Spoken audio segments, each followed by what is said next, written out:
guys, good afternoon all. So, today our topic is balance between effectiveness and efficiency in management. And management is a science as well as art. होता ये है कि students को इस topics में इतनी problems होती हैं balance between effectiveness and so what is effectiveness and efficiency right. Management क्या है वो तो हमने देख लिया, what is management, types of management right, means levels of management, process of management right. अब जो मैनेजमेंट में मेन चीज़ जो होती है जिसे हम इफ़ेक्टिवनेस एंड इफ़िशेंसी कहते हैं, तो इफ़ेक्टिवनेस क्या होता है और इफ़िशेंसी क्या होती है, ठीक है। तो यहाँ पर फिर इसके बैलेंस की बात कही है कि बैलेंस होना चाहिए दोनों में, right. It means a Libra right, दोनों में क्या करना है, बैलेंस बनाकर चलना है राइट। तो ये जो चीज़ है वो कहलाती है effectiveness and efficiency in management, मतलब दोनों में बैलेंस बनाना है, ठीक है।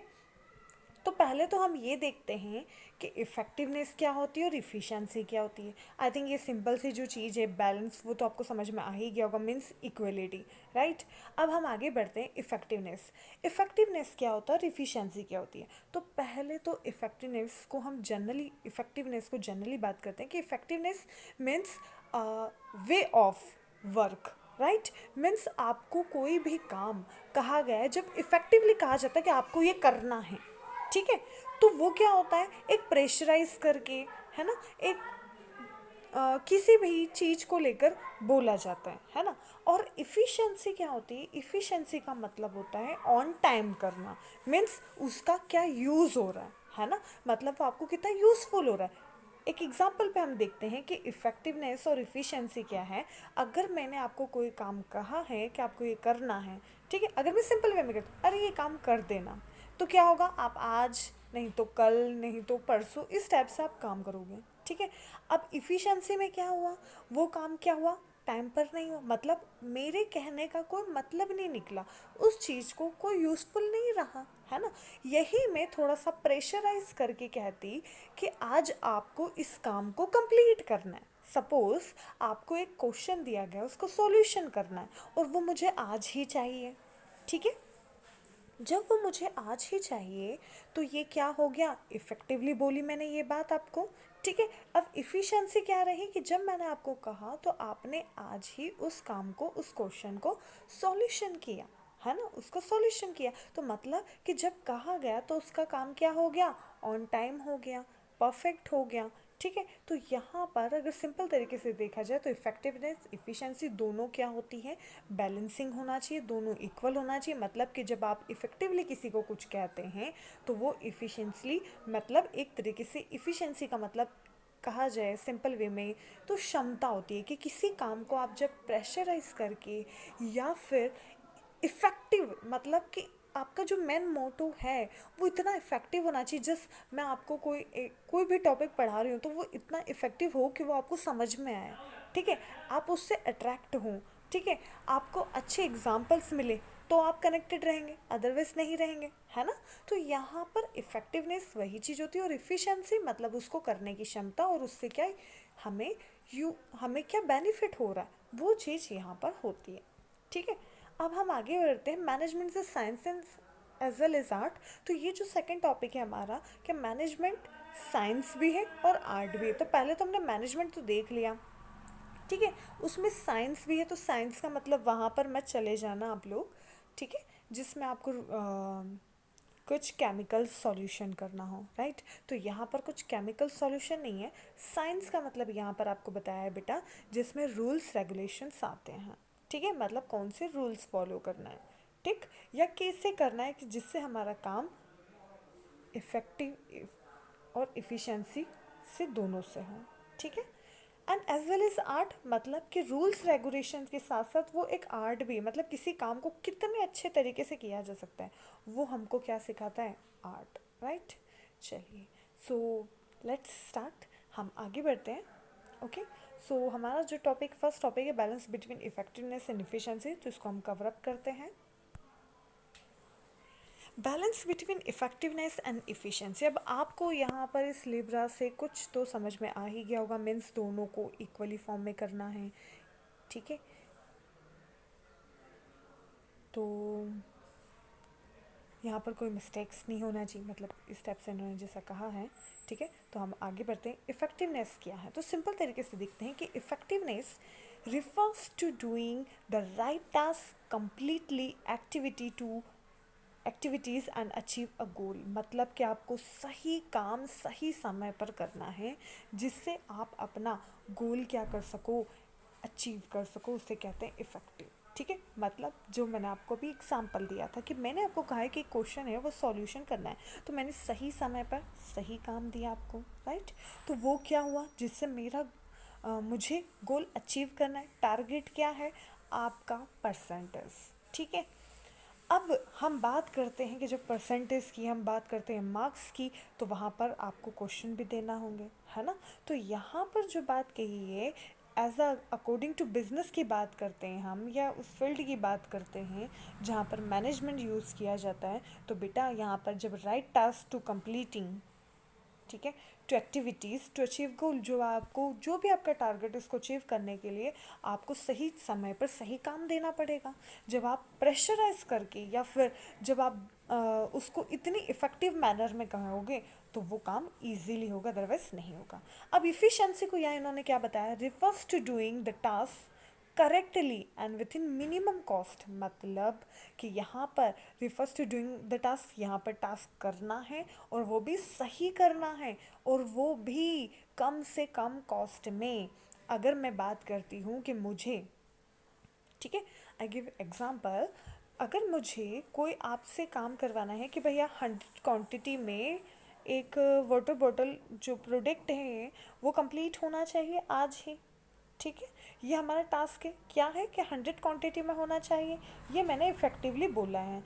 आज नहीं होगा तो कल आपको आज का पेमेंट नहीं मिल पाएगा। क्यों, क्योंकि ये 100 क्वांटिटी में हमें आज ही कंप्लीट करके इसको क्या करना है, सप्लाई करवाना है, ठीक है। तो ये मैंने इफ़ेक्टिवली बोला अपने वर्कर्स को। अब यहाँ पर इफ़िशेंसी क्या हुई, रिफर्स डूइंग टास्क करेक्टली। अब उनको काम क्या करना है, सही तरीके से करना है, वो भी कम से कम कॉस्ट में। मतलब ये ना हो कि भैया और ज़्यादा उन्होंने वर्कर्स को लगा दिए, है ना। तो अगर ज़्यादा वर्कर्स को लगा दिए तो मुझे पेमेंट भी उतना करना पड़ेगा, ठीक है। मतलब मेरी कॉस्ट तो बढ़ गई नहीं। अब क्या करना है, या फिर उन्होंने उसको क्या किया, डबल शिफ्ट कर दिया, तो भी अब मुझे डबल शिफ्ट का भी पेमेंट करना है। तो क्या करेंगे हम, उसके लिए उसकी कॉस्ट को कम करना पड़ेगा। अब कॉस्ट को कम करने के लिए या तो हम क्या करें, एक पर्सन डबल डबल काम करे। डबल काम से मतलब होता है कि अगर वो बॉटल का शेपर का काम कर रहा है तो उसका डिज़ाइन का जो शेपर का कर रहा है उसके साथ कलर का भी काम कर ले, है ना। तो वो शेप में जैसे ही उसको करेगा उसके बाद उस पर कलर कर देगा। तो एक टाइम में एक ही, मतलब अगर बात ये हो गई कि एक पर्सन एक ही टाइम में 2-3 काम कर सकता है, ठीक है। तो यहाँ पर एक तरीके से ये हो गई कि हम उससे कॉस्ट को कम कर सकते हैं, या फिर अलग तरीके से, है ना। तो यहाँ पर जो चीज़ बताई है कि एक तरीके से हमें कॉस्ट को कम करना है और काम भी सही करना है, मीन्स ऑन टाइम करना है, ठीक है।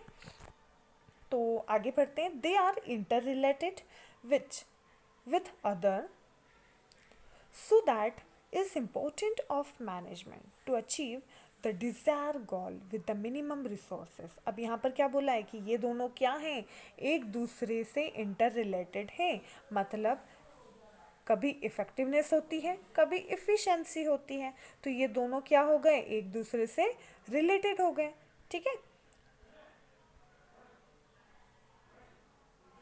They are interrelated with other, so that is important for management. ये दोनों मैनेजमेंट के लिए ज़रूरी है कि मतलब कभी कभी आपको इफेक्टिवली प्रेशराइज करके भी बोलना पड़ता है अपने वर्कर्स के साथ, ठीक है। और वर्कर्स को अच्छे से, मतलब वैसे तो आप अच्छे से बोलते ही हैं, पर कभी कभी प्रेशराइज करके भी कोई काम करवाया जाता है और कभी कभी सिंपल वे में भी बोल दिया जाता है, ठीक है। तो यहाँ पर क्या चीज़ हो गई, ये दोनों इंटर रिलेटेड है और ये दोनों ही इंपॉर्टेंट है मैनेजमेंट में। To achieve the desire goal with the minimum resources, अब आपका जो गोल है, जो आपका टारगेट है, उसको अचीव करने के लिए वो भी कम से कम रिसोर्सेस में, ठीक है, मतलब हमारे पास रिसोर्सेस कम है, उन्हीं का यूज़ करके हम हमारे गोल को, हमारे टारगेट को अचीव कर सकते हैं। As a possible to well a maintaining balance between effectiveness and efficiency, ये दोनों चीज़ को मेंटेन करना ही इफेक्टिवनेस एंड एफिशिएंसी कहलाता है। ठीक है, आई थिंक आपको ये चीज़ समझ में आ गई होगी। इसको अब थोड़ा थोड़ा वे में और हम समझते हैं। Well efficiency refer to how well something is done, कैसे कोई काम करना है, ठीक है, वो क्या सिखाता है, एफिशिएंसी। अब मैं अगर कहती हूँ कि एफिशिएंसी मतलब कि मैंने अच्छे से डरा कर कोई काम करने को कह दिया, तो एक बार होगा काम, दो बार होगा, क्या तीसरी बार होगा, नहीं। कि भैया जब जब देखा जाए हमारे डायरेक्टर्स या हमारे मैनेजमेंट के हमें डांट कर या हमें ज़ोर से बोल कर ही काम करवाया जाता है, क्योंकि क्या होता है कि कभी कभी ज़्यादा प्रेशराइज करना भी वो गलत हो जाता है ना। तो वो चीज़ क्या है कि आपको कैसे कोई काम करवाना है, वो इफ़िशेंसी कहलाती है। ठीक है, well efficiency refer to how well something is done, कैसे कोई काम करना है, कैसे कोई काम करवाना है, वो चीज़ क्या होगी, इफ़िशेंसी में होगी। ठीक है, effectiveness refer to how useful something, effectiveness में वो चीज़ आ गई कि कितने किस तरीके से आप इफेक्ट करें, मतलब क्या इफेक्टिवनेस क्या है ना। मतलब कि एक तरीके से आपने कोई काम करवाया है, चाहे वो प्रेशराइज करके करवाया हो, सिंपल वे में करवाया हो, मोटिवेट करके करवाया हो, means a use of your motivations, right, for your, it's your matter, right, कि आपको कोई भी काम कैसे करवाना है वो आपका मैटर है। अब वो आप कैसे भी करवाओ, ठीक है।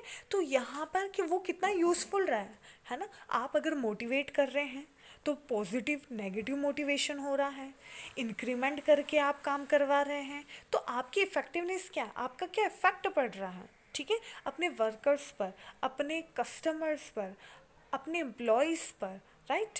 तो यहाँ पर वो चीज़ हमें सिखाता है कि क्या इफ़ेक्टिवनेस है, क्या चीज़ चल रही है, कैसे उसका यूज़ किया जा सकता है, ठीक है, और वो कितना यूज़फुल है। मतलब कि अगर सपोज एक एग्जांपल कि अगर कोई काम मैनेजमेंट के थ्रू दिया गया है, वो काम हो भी रहा है या नहीं हो रहा है, ठीक है, उन्होंने तो कह दिया कि ये काम करना है, उसका इफ़ेक्ट क्या हुआ, है ना। और जो इफ़ेक्ट हुआ है मीन्स वो यूज़फुल हुआ है या अनयूज़फुल हुआ। मतलब कि अगर मैनेजमेंट के थ्रू कोई काम प्रेशराइज करके करवाया जा रहा है तो वो हो भी रहा है या नहीं हो रहा है, उसका क्या इफ़ेक्ट पड़ा है एम्प्लॉयज़ पर, वो अच्छे से कर रहे हैं या नहीं कर रहे हैं, है ना। क्योंकि हर एक वे ऑफ टॉकिंग होता है, राइट। तो जैसे जब आप किसी से कोई बात करते हैं तो आपका क्या इफ़ेक्ट पड़ रहा है, क्या इम्पैक्ट पड़ता है, तो वो चीज़ मोस्ट इम्पॉर्टेंट होती है, ठीक है। एक एग्जाम्पल जो इफेक्टिवनेस एंड एफिशिएंसी पर दोनों पर डिपेंड करता है, a car is a very effective form of transportations able to move people across a long distance, ठीक, to specific place, राइट। अब यहाँ पर क्या किया, बट अ कार में not a transport people efficiency because of how it is fuel use fuel, right. Means यहाँ पर क्या बता दिया कि car is very effective from a transportation, transportation के लिए कार क्या होती है, एक इफेक्टिव होती है, ठीक है। Able to move a people across a long distance, ज़्यादा से ज़्यादा दूर के लिए या कोई कितनी ही दूर की जगह हो वहाँ पर पहुँचने के लिए कार क्या इफेक्टिव है, ठीक है। पर टू स्पेसिफिक प्लेस, उस जगह पर जाने के लिए, but car a man not transport people, वो लोगों को नहीं पहुँचाती है ना। उसका काम क्या है कि आपकी जो डिमांड है या डिज़ायर है, या अगर बात की जाए कि आपकी ज़रूरत जो है कि आपको एक जगह से दूसरी जगह पहुंचाती है ना, वो लोगों को नहीं पहुंचाती है, ठीक है। तो इफ़िशेंटली क्या हो गई, so how a to useful fuel. अब आप जब तक उसमें फ्यूल नहीं होगा, क्या उस कार का कोई यूज़ है, आपके पास 10 कार रखी हुई हैं, ठीक है, जाने के लिए। तो हमसे बात किसकी कर रहे हैं कि कार जो है वो इफ़ेक्टिव है आपको लॉन्ग डिस्टेंस के लिए, आपको एक प्लेस से अनदर प्लेस पर पहुंचाने के लिए, ठीक है। पर जब तक उसमें फ्यूल नहीं होगा, क्या आपके पास अगर 10 कार भी है तो क्या वो यूज़फुल है, नहीं है। तो बात तो वही है कि इफ़ेक्टिवनेस एंड एफिशिएंसी, जब तक इफ़ेक्टिवनेस है पर एफिशिएंसी नहीं है तो उन दोनों का कोई मतलब नहीं। उन दोनों को क्या करना है, आपको बैलेंस बनाकर चलना है। मतलब कि कार के साथ फ्यूल भी होना ज़रूरी है, ठीक है, अदरवाइज़ आप कार का यूज़ नहीं कर सकते। और फ्यूल है तो कार होना ज़रूरी है, अदरवाइज़ आप फ्यूल का कुछ नहीं कर सकते, राइट। तो यहाँ पर एक ये चीज़ है। एक एग्जांपल और देखते हैं कि अगर सपोज़ मेरा एक बिज़नेस है और उस बिज़नेस में सपोज़ मैंने जो आपको कहा कि मुझे 100 क्वांटिटी में एक पेन का ऑर्डर मिला है या 1000 पेन का ऑर्डर मिला है। एक एग्जांपल देख लेते हैं, 1000 पेन का ऑर्डर है, ठीक है। मुझे कॉस्ट क्या करना है, कम करना है। क्यों? क्योंकि मैंने कहा है कि मुझे आज ही चाहिए। जब मुझे आज ही चाहिए, इतनी क्वांटिटी में वो प्रोडक्ट प्रोड्यूस करा हुआ, तो उसके लिए क्या करना पड़ेगा, कॉस्ट भी कम करनी है ना, रॉ मटेरियल एंड एक्सेट्रा, तो वो सारी चीज़ें, तो उसका कॉस्ट भी कम करना है। तो इफ़ेक्टिवनेस क्या होगी कि आज ही करना है आपको, उसके लिए मोटिवेट कर सकते हैं हम, है ना। और इफ़िशेंसी कि वो अपना काम ऑन टाइम कर सकें, ठीक है। तो इससे इफ़ेक्टिवनेस एंड इफ़िशेंसी कहते हैं। जैसे मैंने आपको बताया कि फ्यूल नहीं होगा तो हम कुछ नहीं कर सकते हैं, है ना। तो फ्यूल होना उस गाड़ी में ज़रूरी है, उस कार में ज़रूरी है, अदरवाइज़ क्या होगा, उस कार का कोई मतलब नहीं है, ठीक है। मतलब कि जब इफ़ेक्टिवनेस है और इफ़िशेंसी है, तो जब तक इफ़ेक्टिवनेस है एफिशिएंसी नहीं है, या एफिशिएंसी इफ़ेक्टिवनेस नहीं है, तो दोनों का कोई मतलब नहीं होता। दोनों को बैलेंस बनाकर चलना होता है, ठीक है। So next, management is a science and art. अब बात करते हैं मैनेजमेंट से science. Science it means knowledge, right, use of rules and regulations. Which types of rules and regulations? Rules and regulation it means how to complete your work, ठीक है, on time, right। अब on time करने के लिए कुछ rules regulations होते हैं। अब वो रूल्स रेगुलेशन जिसे हम प्रिंसिपल्स कहते हैं, वो हमारे सेकेंड चैप्टर्स में, पर यहाँ पर हम थोड़ा सा समझ लें। क्यों? क्योंकि साइंस से स्टूडेंट्स कंफ्यूज भी हो जाते हैं। साइंस का मतलब ये नहीं है कि यहाँ पर आप कोई केमिस्ट्री, कोई फिज़िक्स, राइट, यहाँ पर कोई भी सॉल्यूशन नहीं है, ठीक है। यहाँ पर वो सॉल्यूशन नहीं है जो आप करते हैं। यहाँ पर सॉल्यूशंस का मतलब होगा रूल्स रेगुलेशंस का यूज़ करना, प्रिंसिपल्स का यूज़ करना, ठीक है। एंड आर्ट्स का मतलब होता है कि किसी काम को कैसे करना है, मतलब कि यहाँ से रूल्स रेगुलेशन का यूज़ करके किसी काम को कैसे करना है, वो हमें बताता है management science and art, right. I think you understand this point. So management is science and use technology. जो मैंने अभी आपको बताया कि साइंस है, तो साइंस क्या है, जिसमें यूज़ ऑफ टेक्नोलॉजी, टेक्नोलॉजी का यूज़ करना है, like just like tubelight, AC, refrigerator, cooler, right, ये सब क्या है, साइंस ही है ना। बाकी सब तो विज्ञान, राइट। तो ये दोनों एक ही I think. So science and use of technology, मतलब कि साइंस क्या बताता है कि टेक्नोलॉजी को कैसे यूज़ करना है, ठीक है। टेक्नोलॉजी को कैसे यूज़ करना है, टेक्नोलॉजी का, क्योंकि क्या होता है कि कुछ सबसे ज़्यादा यूज़ करना भी बहुत गलत चीज़ हो जाती है, ठीक है। तो यहाँ पर टेक्नोलॉजी को कैसे यूज़ करना है वो हमें साइंस बताता है, ठीक है। Technology to produce goods as well as art, how to sell product. अब इसको हम देखते हैं कि मैनेजमेंट में हमने ये चीज़ देखी कि management is a science means use of technology, technology का यूज़ करके प्रोड्यूस करना है गुड्स, ठीक है। And as well as art how to sell product.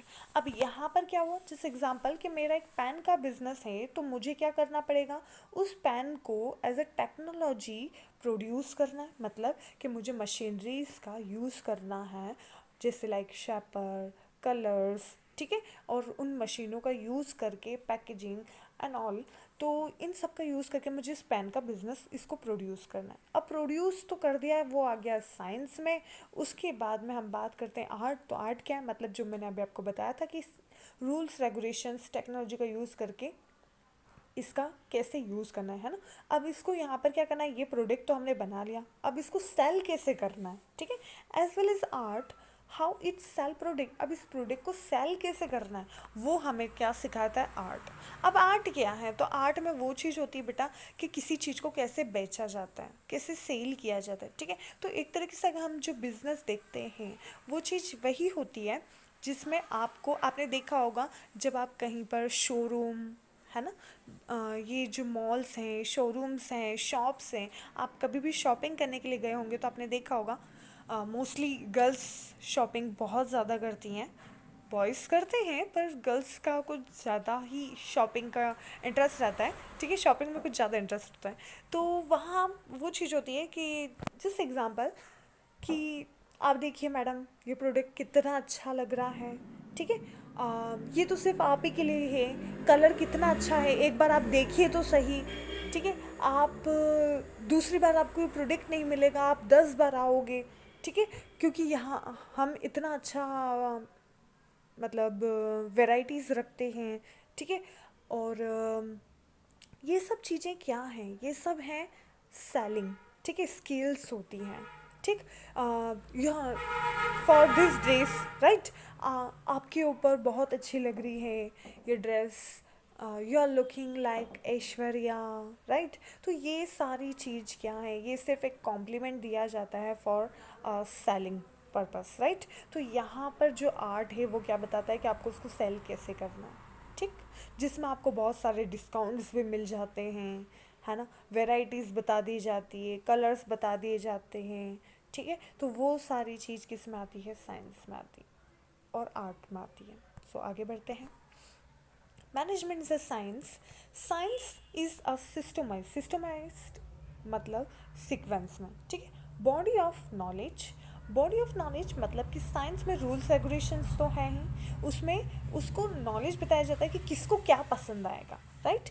मतलब कि यहाँ पर जब मैंने आपको बताया कि टेक्नोलॉजी, तो टेक्नोलॉजी में भी यही चीज़ होती है कि एक बॉडी ऑफ नॉलेज होता है, ये चीज़ बताई जाती है कि कैसे उसका यूज़ करना है, ठीक है। मशीनरी की भी तो बॉडी होती है, उसको भी तो हमें कैसे यूज़ करना है वो बताया जाता है, ठीक है। So which establish relationship between cases and effect, मतलब कि साइंस ने क्या बता दिया, साइंस ने ये बता दिया बेटा कि एक तरीके से कि ये एक सिस्टमाइज्ड नॉलेज है जिसमें आपको रिलेशनशिप किसका होता है, केसेस और इफेक्ट, मतलब कि क्या केस हुआ और उसका इफेक्ट क्या पड़ेगा, ठीक है। मतलब कि अगर केस क्या है कि मुझे 100 क्वांटिटी में वो प्रोडक्ट यूज़ करना है और उसका इफेक्ट क्या होगा कि अगर अभी एज ए डिमांड है तो उसकी वैल्यू क्या हो जाएगी, ज़्यादा हो जाएगी, ठीक है, और मैं उसका सेल करके प्रॉफिट ज़्यादा कर सकती हूँ, ठीक है। तो इसमें और भी चीज़ होती हैं जिसे आपको ये पिक्चर्स शो हो रही होंगी। How management is a science? Management is following as a systematic method is find a possible solution for problems. जो भी problems होती है उसका solution ही science होता है। जैसे concept, अब concept क्या है, मतलब कि कोई चीज़ है कि भैया उसके बारे में full definition वो है क्या, उसके पूरी उसकी बायोग्राफी एक तरीके से ये समझ लें हम, है ना। तो वो जो कॉन्सेप्ट है वो बताता है हमें साइंस। इसके बाद मैथड एंड पार्टिसिपेट, अब कौन सी मैथड हमें यूज़ करनी है ना, किस टाइप की मैथड हमें यूज़ करनी है वो चीज़ उसमें बताई जाती है। एंड थर्ड थ्योरीज, मतलब कि जब भी हम कोई प्रोडक्शन कर रहे हैं, कोई इनोवेशंस कर रहे हैं तो उसकी पहले थ्योरी सामने आती है ना। थ्योरी मतलब कि आपने एक चीज़ देखी होगी, साइंस में ये चीज़ होती है, साइंस में ये चीज़ होती है कि आप सपोज़ कोई भी सॉल्यूशन कर रहे हैं उसके पहले आप उसकी थ्योरी दो, मतलब कि सपोज़ मैं एक एग्जांपल आपको एक टॉपिक समझा रही हूँ, उसके पहले मुझे कुछ हिंट तो देना होगी, है ना। तभी मैं आपको भी कुछ क्वेश्चंस मैं आपसे पूछूं तो आपको वो जल्दी समझ में आएगा, जैसे हम पिक्चर्स पीपीटी के थ्रू समझ रहे हैं, है ना। तो जब तक वो चीज़ हम नहीं करेंगे क्या हमें समझ में आएगा, नहीं आएगा। इसके लिए हमें क्या करना पड़ेगा कि पहले हमें उस टॉपिक की जनरली बात करना होगी, जिसे हम करते हैं, ठीक है, क्वेश्चंस होते हैं, उसके बाद हमें कुछ एग्जांपल्स मिलते हैं और फिर हम उसको समझ पाते हैं, है ना। तो यहाँ पर वही चीज़ होती है ऑर्गेनाइज्ड ऑफ नॉलेज। अब नॉलेज ऑर्गेनाइज कैसे होता है कि थोड़ा इनसे पूछा, थोड़ा उनसे पूछा, थोड़ा इनसे, ठीक है। तो मतलब सबसे, क्योंकि हर पर्सन अगर देखा जाए तो in this world no one is perfect, right, कोई भी परफेक्ट नहीं है ना, कोई भी परफेक्ट नहीं है। तो यहाँ पर क्या होता है कि जब कोई परफेक्ट नहीं है तो सबसे थोड़ी थोड़ी एडवाइस लेना होती है ना।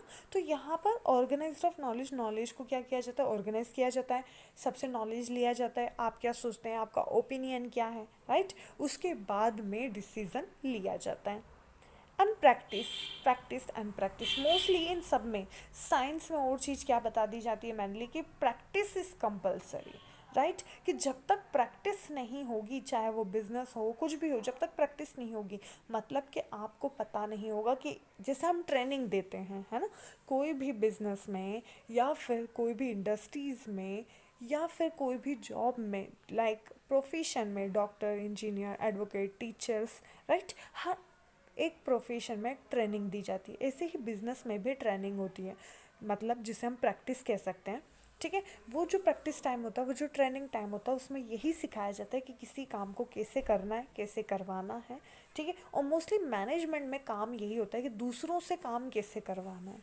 ठीक है, आपको नहीं करना है, आपको करवाना है, और वो कैसे करवाना है वो आपको आना चाहिए।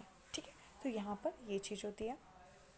And management is a art because managing require a certain skills which are personal professions of managers। अगर बात की जाए कि ये क्या है, ये क्या है, ये एक सिर्फ स्किल, ये सिर्फ एक स्किल्स हैं, राइट। स्किल्स मतलब एक तरीके से देखा गया कि ये आप में एक आर्ट होना चाहिए, आप में एक स्किल्स होना चाहिए कि आप किसी काम को कैसे अच्छे से अच्छे तरीके से करवा सकते हैं, तो वो ही आर्ट बताता है। ठीक है, मैनेजमेंट में ये चीज़ होती है।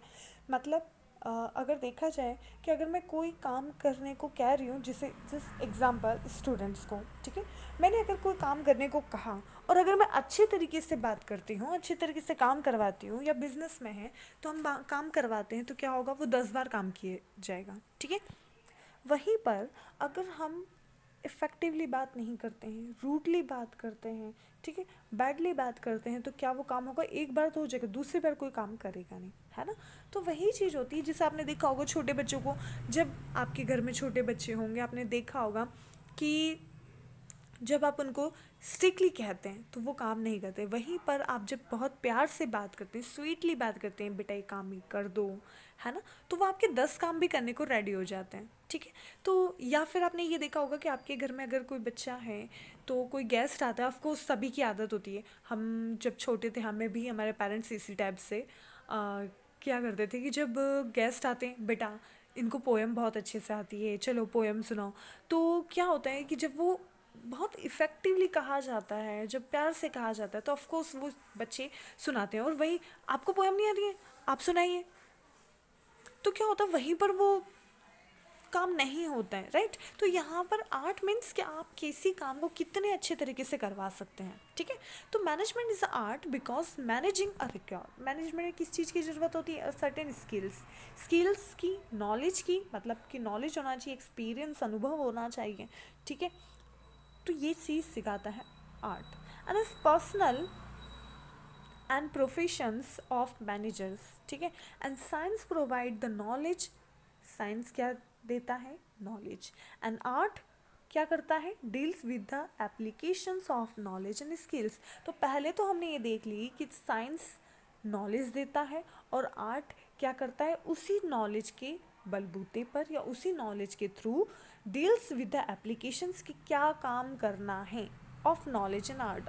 आर्ट और नॉलेज की, आर्ट एंड नॉलेज का यूज़ करके, अपनी स्किल्स को यूज़ करके क्या काम करना है, क्या काम करवाना है, वो आपको बताता है। ठीक है, तो यहाँ पर देखते हैं how management is an art. Management is the art of art because it organize and use human talent. ठीक है, आर्ट में क्या चीज़ होगी कि ह्यूमंस का जो टैलेंट है उसको बताता है। ठीक है, like practice of knowledge, practical knowledge, कि आपको क्या हुआ, आपने अगर देखा जाए कि आप अगर बिजनेस पढ़ रहे हैं, है ना, बिजनेस की चीज़ें पढ़ रहे हैं, तो आप थ्योरिकल पढ़ रहे हैं, कभी ना कभी आप बोर हो जाएंगे, वही चीज़ आप प्रैक्टिकली फॉर्म में करेंगे तो आपको पता चलेगा, अच्छा ये रिस्क भी होती है, okay. Term time term wise business भी होते हैं, शॉर्ट टर्म, लॉन्ग टर्म। अभी आपको ये चीज़ आपने थ्योरिकली पढ़ी है, ठीक है, वहीं आप प्रैक्टिकली देखेंगे जब आप उस चीज़ को सोचेंगे। जिसे मैंने आपको कहा था कि क्या होता है कि बुकिश नॉलेज ही नहीं, हमें प्रैक्टिकल नॉलेज भी ज़रूरी होता है ना।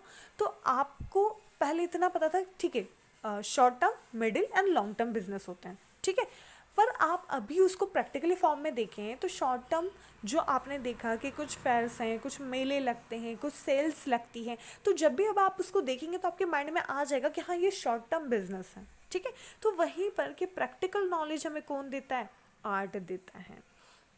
सेकंड, पर्सनल स्किल्स भी हमें आर्ट सिखाता है। पर्सनल स्किल्स में कि आपको कुछ चीज़ें करते करते आप सीखते हैं, है ना, जिसे हम बोलते हैं कि ठोकर खा के इंसान सीखता है। तो वो चीज़ क्या होती है कि बिजनेस में है या फिर अदर आप सेक्टर्स में देखेंगे तो कुछ चीज़ें आपको कुछ चीज़ें खुद सीखना होती हैं, है ना, पर्सनल स्किल्स होती हैं। Next, and creativity up in business is creativity and innovations is must be compulsory, right? क्यों? क्योंकि जितनी आप क्रिएटिविटी करते हैं बिजनेस उतना ग्रो अप करता है। कुछ आपको न्यू इनोवेशंस होना कंपलसरी होता है, न्यू आइडियाज़ होना चाहिए। जितने आइडियाज़ होते हैं उतना ग्रो अप करता है बिजनेस, ठीक है, उतना आगे बढ़ता है बिजनेस, राइट। उसके लिए ये चीज़ होती है कि जितना आप क्रिएटिविटी करोगे, कुछ क्रिएट करोगे, अपने कस्टमर क्रिएट करोगे, कुछ न्यू आइडियाज़ लोगे आप, तो क्या होगा, ऑटोमेटिकली आपका बिजनेस ग्रो अप होगा, मार्केट में गुडविल बढ़ेगी, right. And perfection throughout a practice, क्या होता है कि प्रैक्टिस करते करते परफेक्शन आ ही जाता है, ठीक है। जब हम कहते हैं कि कोई भी चीज़ करते करते होती है ना, मतलब कि एक चीज़ है, कहा जाता है करत करत अभ्यास जड़मत होन सुजान, आई थिंक यही चीज़ है। तो जब तक आप जितना प्रैक्टिस करते रहते हैं तो जो एक तरीके से जो जड़ बुद्धि जो है, या फिर जिसको कहा जाए कि जिसको कुछ नहीं समझ में आता है वो भी समझने लग जाता है जो वो प्रैक्टिस करता है, ठीक है। तो यहाँ पर वही चीज़ है कि आपको करते करते जब आप बिजनेस में बहुत सारी चीज़ें करते हैं, कुछ रिस्क भी, जैसा हमने कहा कि रिस्क भी होती है या फिर कुछ लॉसेस भी होते हैं, तो होते होते क्या हो जाता है, आप में परफेक्शन वो चीज़ आ जाती है ना। क्योंकि गर्ल्स को बहुत अच्छे से पता होगा, और कुछ बॉयज़ जो हैं जो आउट ऑफ रहते हैं उनको भी पता होगा कि जब आप खाना बनाते हैं, रोटी बनाते हैं, तो कभी कैसी कभी कैसी, कभी भारत का नक्शा बन जाता है, राइट। तो कभी कंप्लीटली हो, आप प्रैक्टिस करते करते ओवरऑल आप कंप्लीटली एंड लास्ट मोमेंट तक आप क्या करते हैं, उसे सर्कली फॉर्म में लेकर आ ही जाते हैं, राइट। तो यहाँ पर वही चीज़ बताई है, a perfection thought a practice. Perfection कब आता है, जब आपकी प्रैक्टिस होती है, ठीक है। And last is goal oriented. Goal oriented it means art is goal oriented process because it's overall a things of goal oriented process, right. आपको जो भी करना है, कोई काम करवाना है, कैसे करवाना है, क्यों करवाना है, बेटा वो सारी चीज़ हमारे गोल को अचीव करने के लिए होती है, राइट। मीन्स हमारा ऑब्जेक्ट क्या है, प्रॉफिट अर्निंग।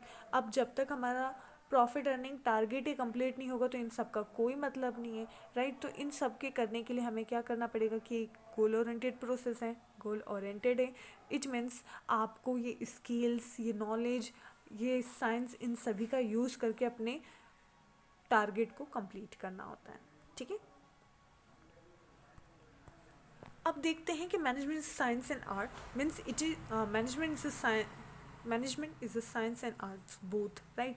दोनों चीज़ें, अब इन दोनों को हम कैसे लेते हैं, तो वो चीज़ होती है कि मैनेजमेंट में साइंस का भी यूज़ करना है, आर्ट का भी यूज़ करना है, ठीक है। आप जैसे अभी मैंने जो समझाया वही चीज़ यहाँ पर है कि जब हम प्रैक्टिकली नॉलेज लेते हैं, पर्सनल स्किल्स हम हमारी डेवलप करते हैं, कुछ क्रिएटिविटीज़ करते हैं, ठीक है, परफेक्शन लेकर आते हैं हमारे काम में, तो हमारी वो गोल ओरिएंटेड प्रोसेस कंप्लीट होती है। मतलब इन सबको करने के बाद क्या होता है कि वो प्रोसेस कंप्लीट होती है, उसके बाद हमें कुछ कॉन्सेप्ट रेडी करना होते हैं, ठीक है, मेथड यूज़ करना होती है, ठीक है, थ्योरीज को पढ़ना होता है, समझाना होता है कि हम क्या कर रहे हैं, कैसे कर रहे हैं कोई काम, मतलब कि एक तरीके से हमें प्रेजेंटेशन देना होती है बिजनेस में, ठीक है। इसके बाद हमें नॉलेज ऑर्गेनाइज करना होता है, मतलब कि सर्वे के through and other, right. And practice and practice and practice, right. It is most important practice in every business and management, right. तो अगर देखा जाए कि मैनेजमेंट में साइंस और आर्ट दोनों ही कंपलसरी, दोनों इफ़ेक्टिवली हैं, दोनों को करना ज़रूरी है, ठीक। तो यहाँ पर बात वही होती है कि जिस example management science and arts, right, जिस एग्जांपल ऑफ पेन, कि मैंने इसका प्रोडक्शन किया यूज़ ऑफ मेथड, ठीक है, मेथड का यूज़ करके, नई नई टेक्नोलॉजी स्किल्स का यूज़ करके प्रैक्टिस करके मशीनरीज का यूज़ करके इसका प्रोडक्शन किया। ठीक है, प्रोडक्शन के बाद अब मुझे इसे सेल करना है, तो सेल करने के लिए मैं क्या करूँगी, कुछ कॉन्सेप्ट रेडी करूँगी जिससे मैं एक अच्छा सा कॉन्सेप्ट बना सकूँ। Just example for this pen, अब कॉन्सेप्ट क्या होना चाहिए, तो कॉन्सेप्ट होगा फॉर स्टूडेंट, राइट। इस पेन के थ्रू स्टूडेंट्स अपने परसेंटेज को ग्रो अप कर सकते हैं। ठीक है, so concept is, if you grow up your percentage, so use this successful pen, right. तो इस सक्सेसफुल पेन को यूज़ करेंगे आप तो अपने परसेंटेज ग्रो अप कर सकते हैं। ये हमारा कॉन्सेप्ट हो गया। ठीक है, अब ये इसके लिए हमने मेथड कौन सी यूज़ की, तो हमने एक पॉजिटिवली मेथड यूज़ की जिसमें पॉजिटिव मोटिवेट किया जा रहा है।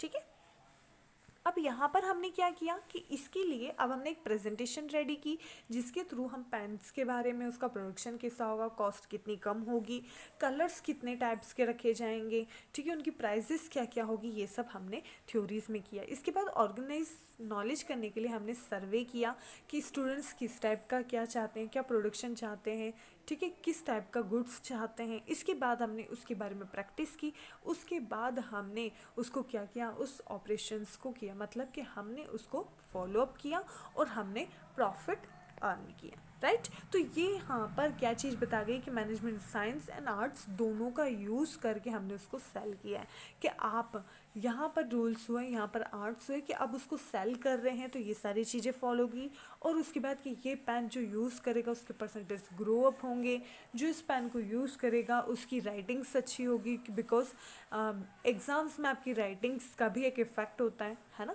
तो यहाँ पर ये चीज़ हो गई कि साइंस भी हुआ और आर्ट्स भी हुआ। तो अगर देखा जाए तो मैनेजमेंट और science and art both, right, दोनों ही ज़रूरी है, मैनेजमेंट साइंस भी और आर्ट्स भी। जब तक ये दोनों चीज़ नहीं होगी तब तक आपका मैनेजमेंट क्या हो सकता है, इनबैलेंस हो सकता है। तो अगर आप बैलेंसिंग चाहते हैं तो मैनेजमेंट में आपको क्या करना पड़ेगा, दोनों चीज़ करना पड़ेगी, साइंस भी करना पड़ेगा और आर्ट्स भी करना पड़ेगा। मतलब कि ये चीज़ कि आपको रूल्स रेगुलेशंस भी यूज़ करना है, ठीक है, और उसको फॉलो करवाने के लिए, उन सब चीज़ों के लिए आपको क्या करना पड़ेगा, आपको अपनी स्किल्स का यूज़ करना है जिससे आप ज़्यादा से ज़्यादा उन स्किल्स को यूज़ कर सकें, उसको सेल कर सकें, अपने बिजनेस को सक्सेसफुल कर सकें।